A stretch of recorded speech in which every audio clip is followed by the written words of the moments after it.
Hi everyone, and welcome to this edition of Dubro 101. Today, we're going to talk about how to size a Dubro spinner to your specific model, as well as some techniques to fit a propeller to your chosen spinner. Let's get started.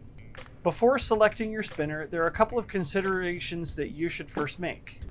First is the color. While Dubro offers an array of colors, you may not be able to find an exact color for your specific model.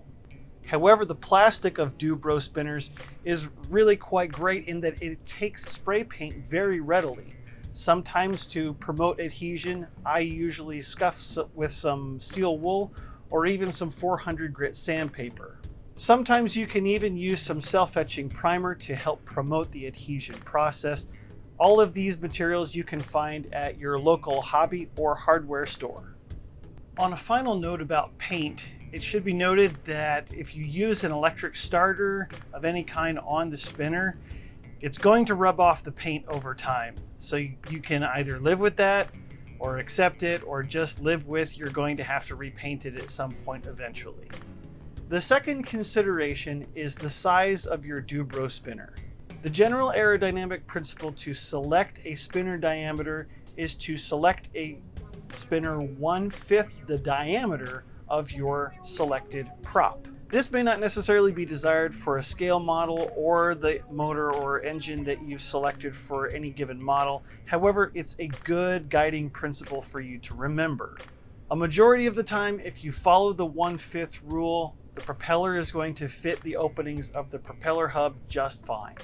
After you've selected the spinner and propeller for your model, you may find that the propeller does not fit the openings for the spinner in a very comfortable way. For this, you're going to need some additional tools in order to trim those openings for your propeller blades. And those are, first, some sort of measurement device, whether it be a ruler or a set of calipers. I highly recommend the calipers as it's a little bit more accurate than the eye on a ruler for this particular application. However, a ruler will work just fine. The other thing that you will likely need is some sort of cutting implement. You're going to be cutting the plastic away to make room for the propeller. In addition to a cutting tool, you can also use a Dremel.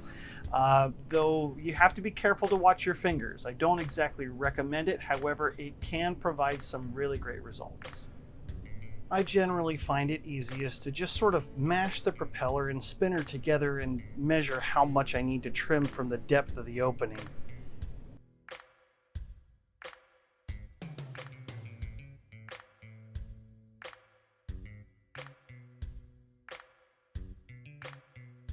You can also measure how much wider the opening may need to be for your propeller. If that is needed, make sure to trim the leading edge of the prop in the hole. This will allow you to retain the alignment pins for the spinner.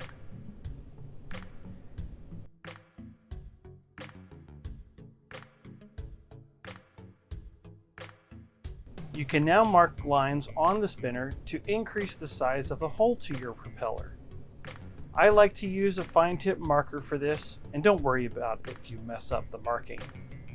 It comes off easily with rubbing alcohol on a paper towel.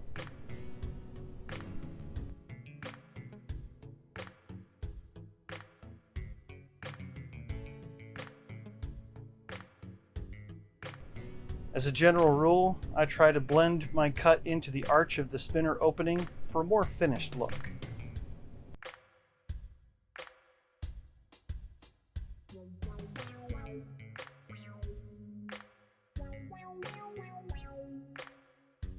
Alright, so from here you simply just perform the cut along the lines that you've already made, and you trim a little bit more at a time after you dry fit.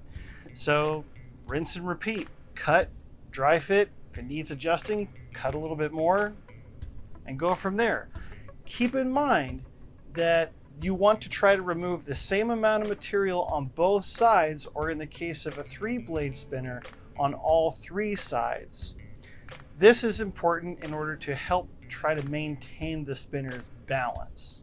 Speaking of balance, you can check out our Dubro 101 video on prop balancing on how to use the Dubro spinner and prop balancer.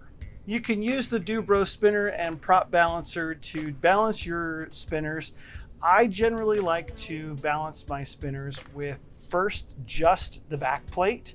I'll balance just the back plate, and I will sand or maybe drill out a little bit of plastic on the back side of the spinner to remove material. And once that is properly balanced, I will add the spinner dome and then do the same sort of thing for the spinner dome itself. That way, if the prop spinner dome does not clock the same way after you assemble it, it doesn't necessarily matter. So as you do this more and more and you get more experience, you'll find some of your own tips and tricks along the way, and that's great. Make sure that you share that with your fellow hobbyists. And go ahead and make sure you subscribe to this channel so that you don't miss any more of the tips and tricks that Dubro has to share with you. Until next time, thanks for watching.